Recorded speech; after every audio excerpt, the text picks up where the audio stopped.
Welcome back to another deep dive with us. Today we're going to be tackling something that you might not expect.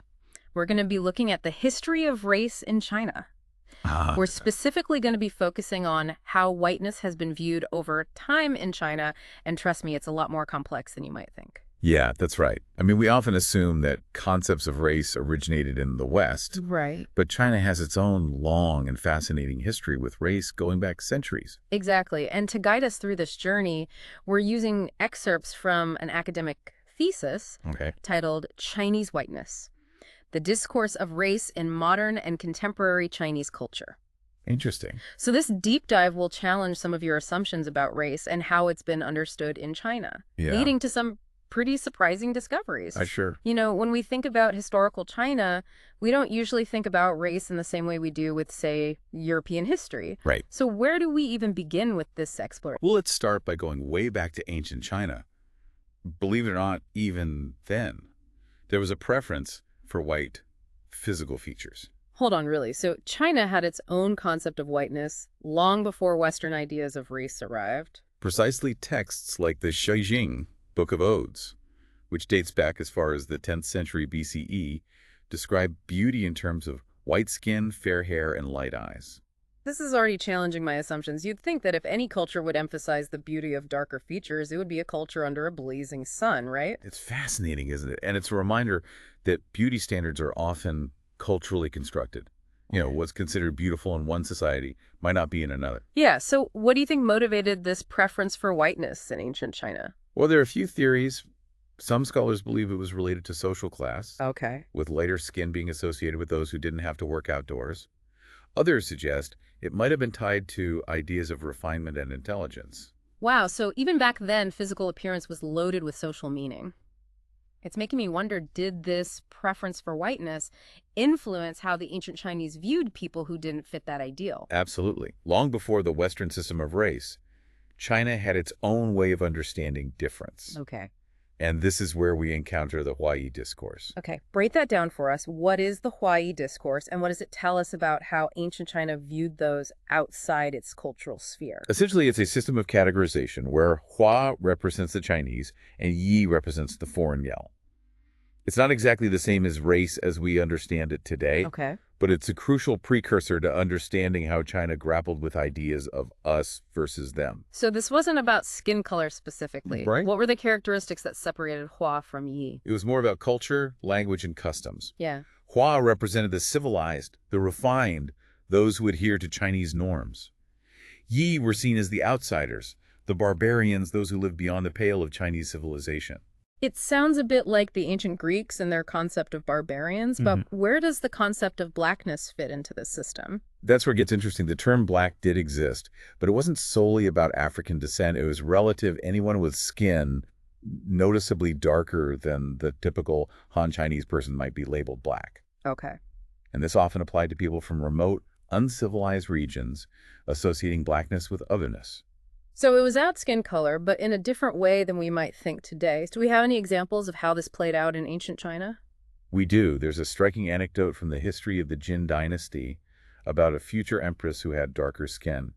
She was given the nickname Kunlun, a term associated with a mythical mountain and later with slaves. Whoa, that's pretty powerful. It seems like associating blackness with those considered outsiders or even slaves is a pattern that repeats throughout history, Yeah, even across different cultures. you're catching on, and this early association of blackness with otherness, even slavery, Yeah. is a thread we'll see weaving its way through Chinese history right up to the present day.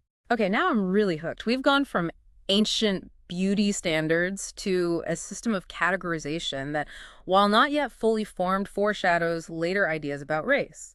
So what happens next in this evolution of racial thinking in China? Where do we go from here? Well, you might be wondering how this seemingly stable Huayi system handled a major shakeup. And believe me, a shakeup was coming. Oh, cliffhanger.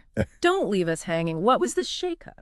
Well, it involved the arrival of a new dynasty, the Qing dynasty, and with it came a new ruling class, the Manchus. Ah, the Manchus. This is where things get really interesting because for the first time, the rulers of China were ethnically distinct from the Han Chinese, right? Exactly, and this challenged the Huayi binary in a big way. I bet. Okay, let's pause here for now. When we come back, we'll unpack how the Manchu conquest shook things up and led to some major shifts in China's understanding of itself and its place in the world. Welcome back. Before the break, we were talking about the Huai system in China and how it got a major shakeup with the arrival of the Manchus and the Qing dynasty. Right? Suddenly, the rulers of China were not Han Chinese, and this created a real dilemma. How could the Manchus, who were seen as Yi, outsiders, by many Han Chinese, legitimize their rule? It seems like they had a pretty big PR problem on their hands. How did they manage to overcome that? Well, they were actually quite clever about it. Instead of trying to force themselves in the existing Hua category, they essentially redefined it. They used scholarship and political maneuvering to broaden the definition of Hua to encompass the entire empire, including both Manchu and Han. So they basically expanded the definition of Chineseness to include themselves. Did the Han Chinese just accept this new definition? It was a process, for sure. There was resistance. But over time, many Han intellectuals came to accept this broader definition of Hua. Part of this acceptance had to do with the King Emperor's emphasis on Confucian values in their successful rule. So it wasn't just about political maneuvering, it was also about demonstrating competence and aligning themselves with traditional Chinese values. This is fascinating. It shows how fluid cultural categories can be. But what about the Yi, the outsiders? Did their definition change as well? Yes, in fact, later thinkers during the Qing dynasty, like Gong Zizhen and Wei Yuan, started to see Yi not as a monolithic group, but as a spectrum of different cultures and peoples. So it's no longer just us versus them, but a more nuanced understanding of the outside world. That seems like a pretty significant shift in thinking. What prompted this shift? Well, part of it was driven by necessity. The Qing dynasty was a vast empire that encompassed many different ethnicities and cultures. To rule effectively, the Manchus had to find ways to incorporate these diverse groups into their empire. That makes sense. But were all you considered equal in this new framework? Were some viewed more favorably than others? That's a great question, and it leads us into the next phase of our deep dive, the arrival of Western ideas about race in the 19th century. Yes, the 19th century. This is where China really starts to grapple with the Western world in a major way, isn't it? Exactly. The 19th century was a turbulent period for China. They suffered a series of military defeats at the hands of Western powers, which forced them to confront their own weaknesses. This led to a period of intense introspection and a search for new sources of strength and identity. I can only imagine how unsettling that must have been for a civilization that had long considered itself the center of the world. So, how did this encounter with Western powers influence China's understanding of race? Well, one of the key ways was through the introduction of a new concept, the concept of race as defined by biology. Okay, so this is where we see the Western system of racial classification with its emphasis on physical differences and often dubious notions of racial superiority starting to take root in China. Precisely, and this new way of thinking was spread through translations of Western works, including scientific treatises, philosophical texts, and even popular literature. So books and ideas are acting as vectors for these new concepts of race. Do we have any examples of specific works that had a big impact? One particularly influential work was Herbert Spencer's study of sociology. This book introduced a version of social Darwinism to China, which applied the idea of survival of the fittest to races. Social Darwinism, that's the idea that certain races are inherently more advanced or evolved than others, right? Unfortunately, yes. And this idea took hold in some Chinese intellectual circles, for example. The reformer Yan Fu, who translated Spencer's work, actually created a ranking of the world's races, placing the white and yellow races at the top. Wow, talk about internalizing a hierarchy.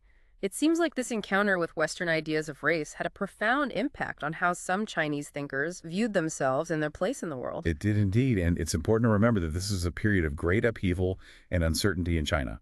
They were searching for answers for ways to strengthen themselves in the face of Western imperialism. So it was in this context of searching for strength and identity that these new ideas about race started to circulate. Exactly, and as we'll see, these ideas would have a lasting impact, shaping China's understanding of race throughout the 20th century and into the present day. Okay, this is getting really thought-provoking. So we've gone from ancient beauty standards to a more nuanced system of categorizing difference, and now to the arrival of Western ideas about race.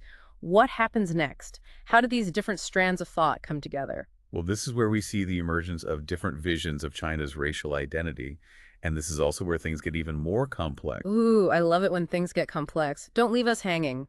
What were these competing visions of China's racial identity? Well, on one hand, you have reformers like Kang Youwei and Liang Qichao, who are looking for ways to unify the Chinese people and strengthen the nation.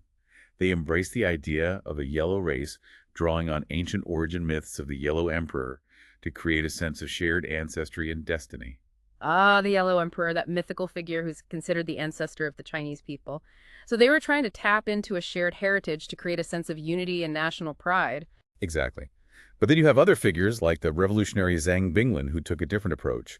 He also invoked the Yellow Emperor myth, but he specifically linked him to the Han race, excluding Manchus and promoting a more ethnically focused nationalism. Okay, so now we have two competing visions. The Yellow Race, which emphasizes a broader pan-Chinese identity, and the Han Race, which is more exclusionary focused on the dominant ethnic group in China. And these competing visions reflect the complex and often contradictory ways that race was being understood and debated in China at the turn of the 20th century. This is fascinating. So we have ancient ideas about beauty, a system of categorization that gets redefined, and then Western concepts of race enter the picture, leading to these competing visions of Chinese identity. It's like a historical tapestry with all these threads weaving together to create a complex and ever-changing picture. What happens as China moves into the 20th century? How do these ideas about race play out in the tumultuous decades that follow? Well, that's where we pick up after the break. We'll see how race becomes even more institutionalized in the 20th century, influenced by Western science, eugenics, and even popular culture. It's a journey that will take us right up to the present day, revealing the surprising and often contradictory ways that race is understood and experienced in China today. Welcome back to our deep dive into the history of race in China. It's been quite a journey so far, from ancient beauty standards to competing visions of Chinese identity in the face of Western influence. Right, and as China enters the 20th century, these ideas about race don't fade away. They become even more deeply embedded in the fabric of Chinese society. So we're talking about a period of intense change, the fall of the Qing dynasty, the rise of the Republic of China, then the Communist Revolution. How did all this turmoil impact how race was understood? Well, during the early 20th century, the Republic of China was heavily influenced by Western science and ideas, and this included concepts of race and eugenics. Okay, for those of us who need a refresher, what exactly is eugenics?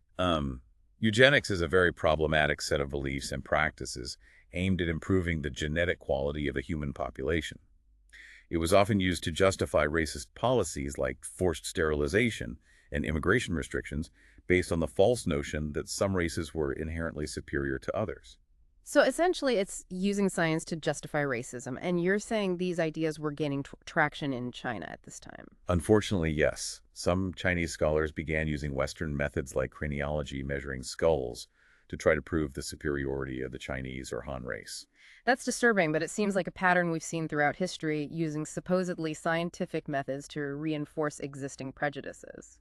And it wasn't just confined to academia. These ideas about race and eugenics seeped into popular culture through publications, textbooks, and even marriage guides. It's amazing how these ideas, once they take root, can spread into so many aspects of society. It's a sobering reminder of how powerful ideas can be, especially when they tap into existing anxieties or desires. And in this case, China was grappling with its place in a world increasingly dominated by Western powers. So there's this sense of wanting to prove that the Chinese race is just as strong, just as advanced as the West. Exactly. And this desire for national strength and recognition played a role in how these ideas about race were embraced and propagated. So what happens when the communists come to power in 1949? Did they reject these ideas about race? It's complicated.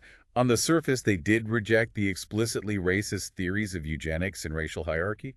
Makes sense given their focus on class struggle and international solidarity. Right. But race didn't disappear from the conversation entirely. It just became intertwined with communist ideology and anti-imperialist rhetoric. So instead of racial hierarchy, it became about the struggle between oppressed nations and imperialist powers. Precisely, the official narrative emphasized unity with other non-white countries against Western domination. That makes sense from a strategic perspective, but did this shift in rhetoric actually translate to a decrease in racial prejudice within China? Not necessarily. Yeah. While the official line promoted equality and solidarity in practice, people of African descent in China often continued to face discrimination and prejudice. Ah, so the reality on the ground didn't always match the official rhetoric. It's a reminder that changing laws and policies is one thing, but changing deep-seated social attitudes is a much more complex process. Absolutely, and this tension between official pronouncements and lived experiences continues to this day. So let's fast forward to the late 20th century. China opens up to the world, embraces capitalism, and experiences rapid economic growth. How does this new era impact the conversation about race? Well, as China re-engages with the globalized world, something interesting happens. There's a resurgence of certain ideas about whiteness that had been planted decades earlier. So all those books and ideas about racial hierarchy that arrived in the 19th century, they didn't just disappear. They went underground only to reemerge in this new context. That's a great way to put it. And it's important to remember that this resurgence of certain ideas about whiteness wasn't just coming from outside, it was also being internalized and reinforced from within Chinese society. So we're talking about a complex interplay of internal and external factors with global capitalism playing a significant role in shaping perceptions. How did this play out in everyday life? Well, one of the most obvious manifestations is the rise of consumerism and the desire for Western goods and brands as status symbols. It's like Western culture, and by extension, whiteness becomes associated with success, sophistication, and desirability. Precisely, and this extends beyond material goods. We see it in the popularity of skin-whitening products, cosmetic surgery aimed at achieving a more Western look, and even the preference for hiring white foreigners to lend prestige to businesses. Wow, so whiteness becomes a form of capital, a way to enhance your social standing and economic prospects. But here's what I don't get. While we see this clear evidence of white privilege in China, we also see a simultaneous rise in anti-foreign sentiment, particularly online. How do we make sense of these seemingly contradictory trends? It is a complex and often contradictory situation. On one hand, there's this admiration for Western culture and the benefits associated with whiteness. But on the other hand, there's a growing sense of unease, even resentment towards foreigners, especially white men, who are often perceived as a threat. It seems like these anxieties often revolve around issues of national identity, economic competition, and even cultural influence. Exactly. And this tension is often amplified in online spaces where we see a rise in nationalist rhetoric and even xenophobic comments directed at foreigners. It's a reminder that the internet can be a double-edged sword, a tool for connection and communication, but also a breeding ground for hate and prejudice. And this brings us to a crucial point. The way race is understood and experienced in China today is messy, complicated, and full of contradictions. It's a landscape where white privilege coexists alongside deep-seated anxieties about foreign influence and a strong sense of Han-centric nationalism. Wow, this has been quite a journey. We've gone from ancient beauty standards to a more nuanced understanding of difference, then to the arrival of Western concepts of race, and finally to the complex and contradictory racial landscape of contemporary China. And throughout this journey, we've seen how ideas about race are constantly evolving, shaped by cultural norms, political power dynamics, and interactions with the outside world. It's a reminder that race is not a fixed or biological category, but a social construct that is constantly being negotiated and redefined. As China's global influence continues to grow, how might these internal tensions and contradictions about race impact its interactions with the rest of the world? Yeah, that's a really good question, and I think it's one that we need to continue to grapple with as we move forward. It's a question with no easy answers. But one thing is clear, understanding the complex history of race in China is essential for understanding not only China's past, but also its present and its future. Well said. It's been an eye-opening deep dive, and I encourage all of you listening to continue exploring this topic. There's so much more to learn and so many questions yet to be answered. Thanks for joining us, and until next time, keep those minds curious.